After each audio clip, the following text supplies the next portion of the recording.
Hello everyone, welcome back to Movie Break. The first episode of Wolfpack Season 1 sloppily introduced us to a new pack of teenage wolves, and to be completely honest, I had high hopes for From a Spark to a Flame. By using its marketing resources to support the show, Paramount Plus gave the impression that Kristen, the arson investigator played by Sarah Michelle Gellar, would take center stage. If the other plots had been even remotely fascinating, I wouldn't have complained about the absence of SMG, but the series debut delivered a mediocre episode that has me concerned about the show's future. Blake was the most likable of the four teenagers, probably due to Bella Shepard's superior acting skills compared to those of her co-stars. Because Blake seemed to have more common sense than her father, her storyline was particularly tragic. Every incident was painful to see as Roberto was plainly venting his anger on his daughter. What was even more terrifying was learning that Blake had lately reserved the hotel for her and Austin since her parents were arguing and had forgotten they were gone. Yes, Roberto isn't going to be named Parent of the Year anytime soon,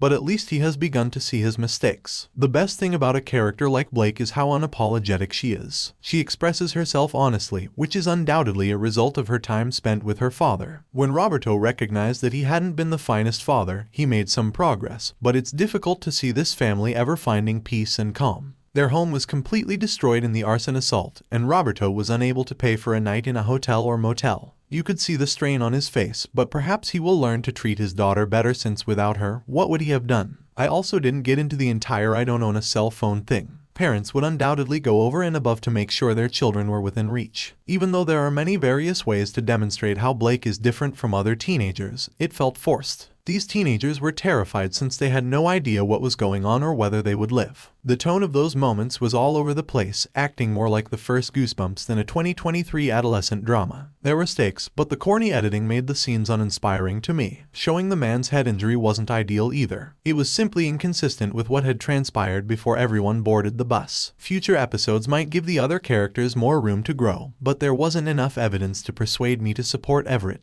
Harlan, or Luna. Everett's parents' disbelief in him caused me to feel awful for him. When he revealed that he had been through a horrible experience, he was rejected. However, all it took to realize that something strange had happened was to look around the hospital waiting area. My best guess is that Everett's parents are attributing his peculiar behavior to the fact that he has been dealing with anxiety, which is harmful and unkind. Garrett was the lone parent, the other parents were terrible. Garrett felt like a completely developed character. Although Harlan believed it was a good idea to attend a party while the state was literally on fire, I respected Garrett's effort to go home to Luna and Harlan. He was obviously frustrated by Garrett's tendency to vanish for days at a time, and it appeared as though he was immune to concern for his safety. You always worry about the safety of loved ones who hold risky employment in the back of your mind. The revelation that Garrett discovered Luna and Harlan when they were young wolves was much more exciting than the climactic event. The reactions of Blake and Everett to the werewolf skills and Luna and Harlan's realization that there were two more werewolves in town fizzled. It was an odd manner of teasing fans for the upcoming episode as the show had previously hinted at it throughout the previous one. Given that Luna and Harlan were absent for the first 30 minutes, it's perhaps for the best that their impact on the plot was significant.